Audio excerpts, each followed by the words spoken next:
안녕하세요. 솔쿠키입니다.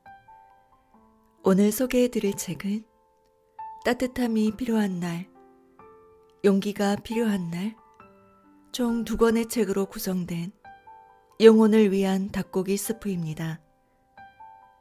전 세계 5억 명의 마음을 사로잡은 닭고기 시리즈의 공동 저자 잭 캔필드와 마크 빅터 헨센의 대표작입니다. 영혼을 위한 닭고기 스프는 두 사람의 40년에 걸친 경험을 바탕으로 선보이는 최상의 요리입니다. 독자에게 건네는 말 가운데 우리가 제목으로 정한 닭고기 스프는 미국에서 예로부터 전해오는 민간요법의 하나로 몸살 감기에 걸렸을 때 할머니나 엄마가 끓여주는 전통 음식이라고 소개합니다.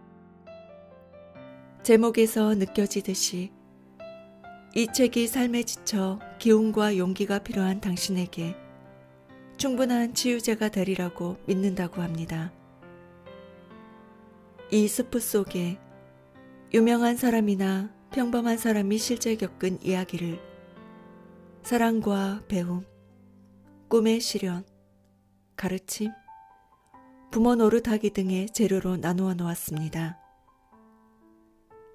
삶의 주변에서 일어나는 아름다운 이야기, 눈물이 쏟아지게 만드는 감동적인 이야기, 지혜가 담긴 일화 등을 우리 두 주방장은 주된 요리 재료로 삼았습니다. 저자는 읽는 이의 존재에 깊은 곳까지 스며들도록 천천히 음미하라고 권합니다. 이제 당신의 식탁 위에 또는 잠자리 옆에 우리가 만든 영혼의 닭고기 스프를 차려놓고 잠이 든다면 평화롭게 잠이 들도록 도와줄 사랑의 스프를 1스푼, 2스푼 천천히 음미하면서 들어주시길 바라며 책 내용을 소개해드리겠습니다.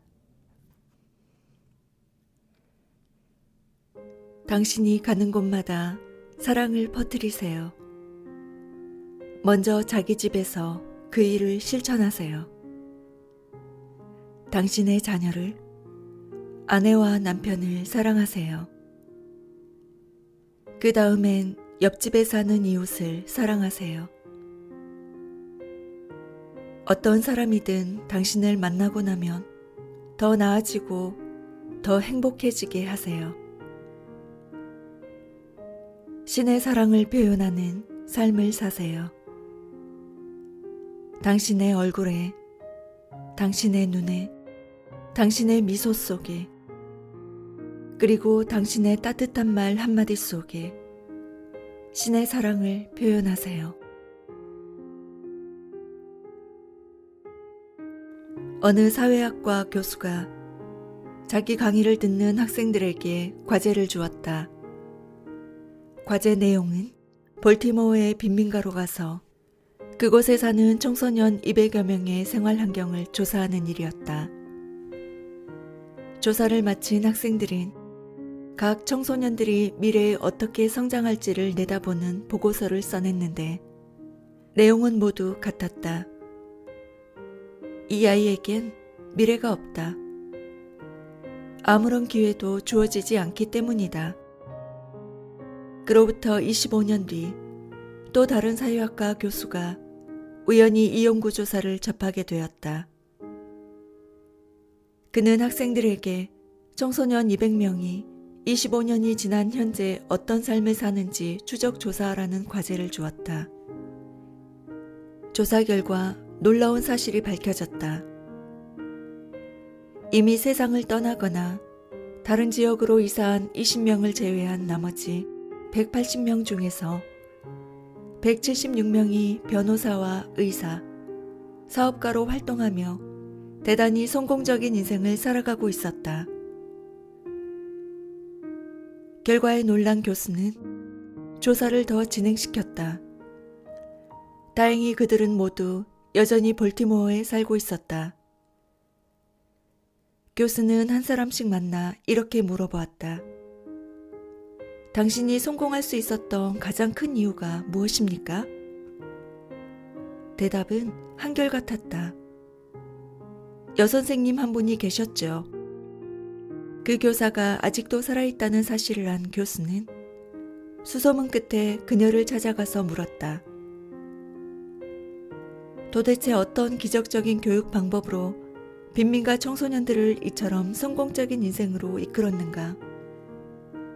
나이가 들어도 여전히 빛나는 눈을 간직한 교사는 온화한 미소를 지었다. 그리고는 이렇게 말했다. 그것은 정말 간단한 일이었죠. 나는 그 아이들을 사랑했답니다.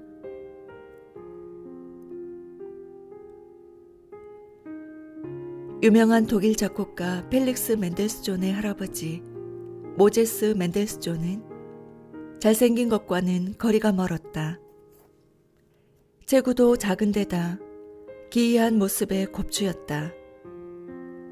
어느 날 모제스 멘델스존은 함부르크에 있는 한 상인의 집을 방문했다가 집주인의 아름다운 딸 프롬제를 보고 첫눈에 반해 사랑에 빠졌다. 하지만 보기 흉한 그의 외모 때문에 프롬제는 그에게 눈길조차 주지 않았다.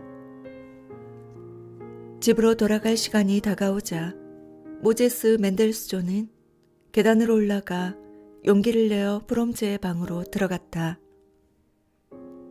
그녀와 대화를 나눌 수 있는 마지막 기회였다. 그녀는 천상의 아름다움을 지닌 여인이었다. 그는 그녀가 눈길 한 번 주지 않자 깊은 슬픔을 느꼈다. 몇 차례 말을 걸었지만 프롬제는 대꾸조차 하지 않았다. 마침내 모제스 멘델스존은 부끄러워하며 물었다. 당신은 배우자를 하늘이 정해준다는 말을 믿나요? 프롬제는 여전히 창밖으로 고개를 돌린 채 차갑게 대답했다. 그래요. 그러는 당신도 그 말을 믿나요? 모제스 멘델스존이 말했다. 그렇습니다.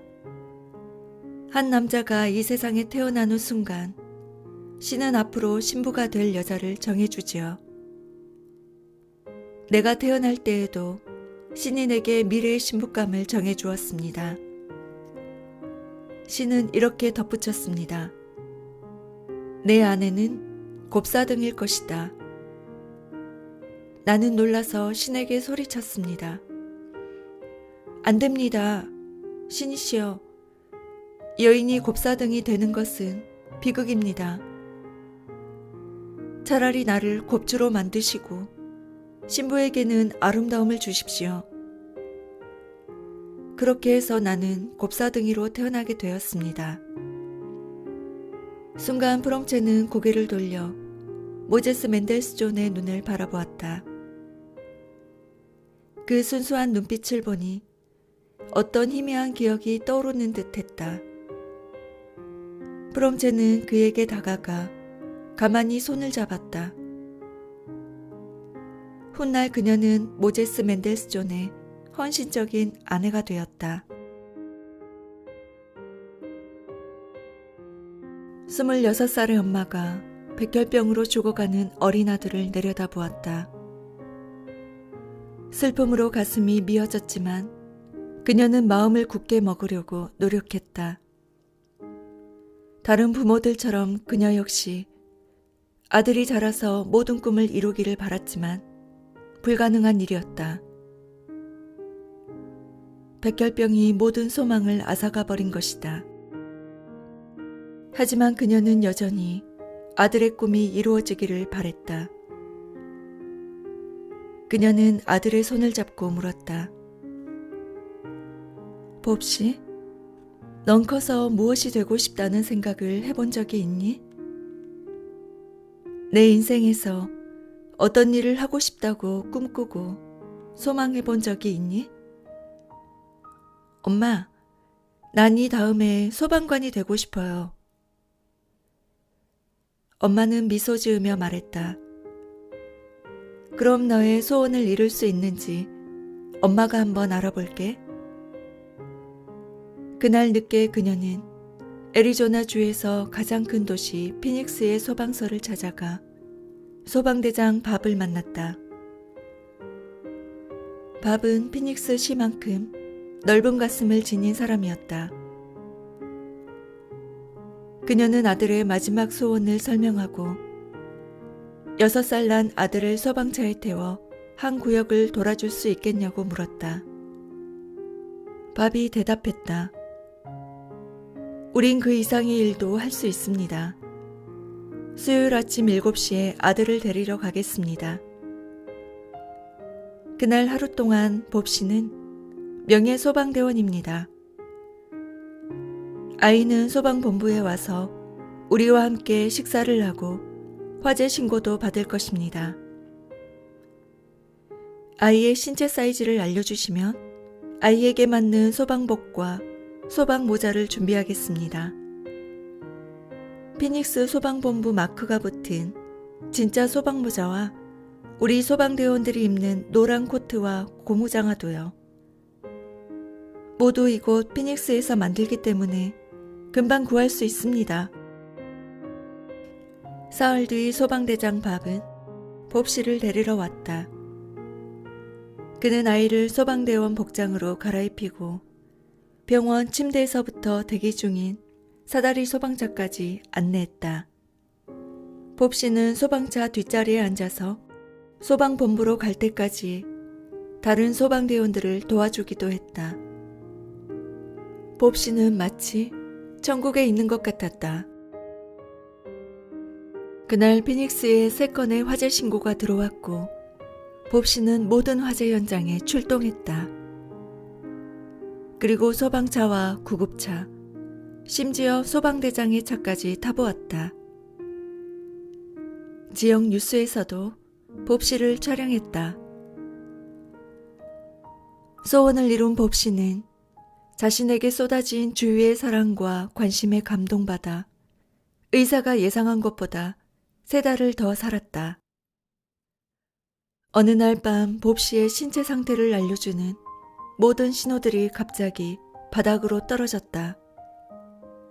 수간호사는 서둘러 봅 씨의 가족을 병원으로 불렀다. 그녀는 누구도 홀로 죽어서는 안 된다는 호스피스 이론을 믿는 간호사였다. 봅 씨가 소방대원으로 활약했던 일을 기억해내고는 소방대장에게 전화를 걸어 소방복을 입은 대원을 한 명 보내 아이의 마지막 가는 길을 지켜봐 달라고 부탁했다. 소방대장이 말했다. 우린 그 이상의 일도 할 수 있습니다. 5분 안에 병원에 도착하겠습니다. 한 가지 부탁을 해도 될까요?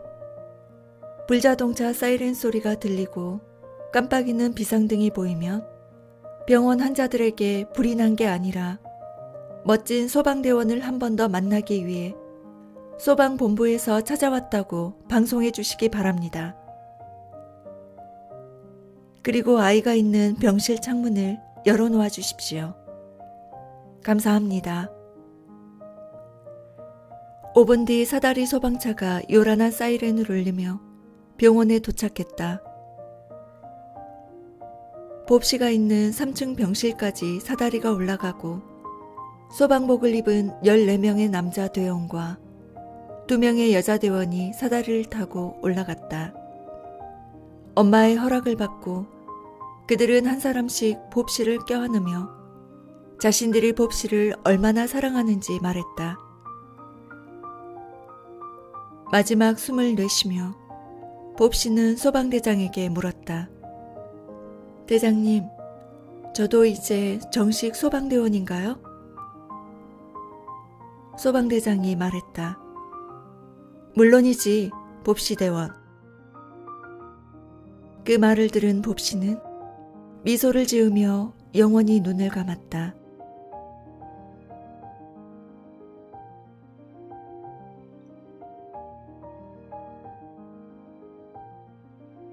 죽은 시인의 사회에 나오는 교사 존 키팅은 용기 있는 삶을 산 대표적인 인물이다.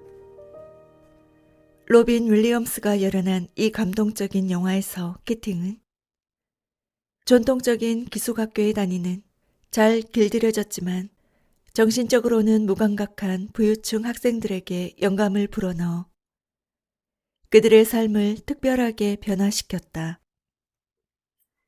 캐팅이 지적한 대로 학생들은 이미 꿈과 야망을 잃어버린 상태였다. 그들은 부모가 만든 계획표와 부모의 기대에 따라 기계적인 인생을 살아가고 있었다. 그들은 의사나 변호사나 은행가가 되고자 인생을 설계했지만 이 역시 부모가 그렇게 하라고 말했기 때문이었다. 이 무미건조하고 삭막한 친구들은 자신들의 가슴이 원하는 것이 무엇인지 아무 생각도 없었다. 영화의 앞부분에서 키팅은 학생들을 학교 로비로 데려가 트로피 진열장에 전시된 개교 초기의 졸업생 사진을 보여준다. 이 사진들을 보렴 키팅은 학생들에게 말했다. 너희들이 보고 있는 이 젊은이들은 한때 너희들과 똑같은 불길을 눈동자 속에 간직하고 있었다. 폭풍 같은 힘으로 이 세상을 자기 것으로 만들고 자신의 인생을 멋진 드라마로 만들겠다는 야망을 갖고 있었다. 그것이 70년 전의 일이다. 이제 그들은 모두 죽었고 무덤에는 데이지 꽃만 자라고 있다. 그들 중에 과연 얼마나 많은 이들이 자신의 꿈을 진정으로 실현했을까? 그들은 과연 자신들이 품었던 야망을 성취했을까? 캐팅은 이 부유층 아이들에게 몸을 기울이면서 잘 들리도록 속삭였다. 까르페 디엠, 이 순간을 붙잡아라. 처음에 학생들은 이 이상한 선생의 행동을 이해할 수 없었다. 하지만 곧 그들은 그가 하는 말의 중요성을 깊이 생각하게 되었다. 그들은 점점 키팅을 존경하고 숭배하게 되었다. 그는 그들에게 새로운 희망을 주었다. 또는 그들이 본래 갖고 있던 희망을 되찾게 해주었다. 우리 모두는 누군가에게 건네줄 생일 카드를 갖고 다닌다. 그 생일 카드는 우리가 옷 속에 감추고 있는 기쁨, 창의성, 살아있음에 대한 나 자신만의 표현이다. 영화에 나오는 학생 중 하나인 녹스 오버스트릿은 어느 날 매력적인 여학생과 운명적으로 만난다. 문제는 그 여학생이 운동을 잘하기로 소문난 남학생과 사귀고 있었다는 것이다.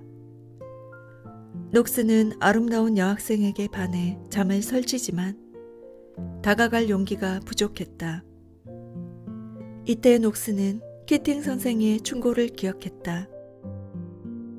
카르페 디엠, 이 순간을 붙잡아라. 그 순간 녹스는 언제까지나 꿈만 꾸고 있을 순 없음을 깨달았다. 진정으로 그녀가 원한다면 무언가 행동으로 옮겨야 한다는 것을, 그리고 녹스는 실제 그렇게 했다. 대담하고 시적인 말투로 여학생에게 자신의 가장 섬세한 감정을 전했다. 이 과정에서 녹스는 퇴짜를 맞고 그녀의 남자친구에게 주먹으로 얻어맞는 등 수모를 겪기도 했다. 하지만 녹스는 자신의 꿈을 포기할 생각이 없었다. 그는 끝까지 가슴이 원하는 대로 따랐다. 마침내 녹스의 진실한 마음을 알게 된 여학생은 그에게 마음을 열기 시작했다. 녹스는 특별히 잘생기거나 인기 있는 학생이 아니었다. 하지만 진실의 힘으로 그녀를 감동시켰다.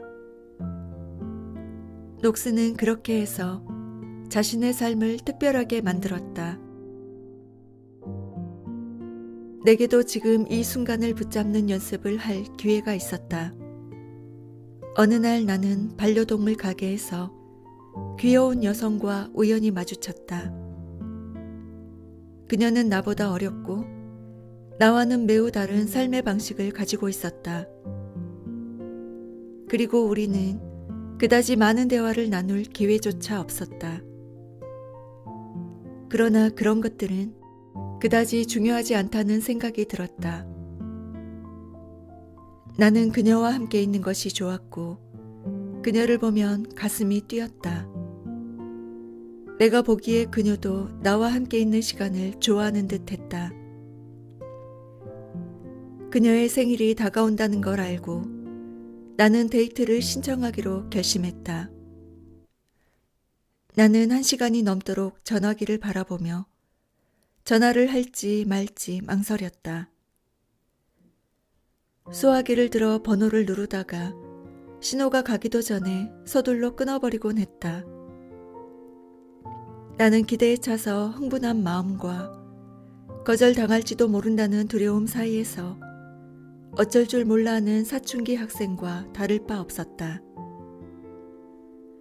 나를 좋아하지 않을지도 모르는데 무슨 용기로 데이트 신청을 하려는 것이냐는 악마의 목소리가 마음 한구석에서 강하게 들려왔다.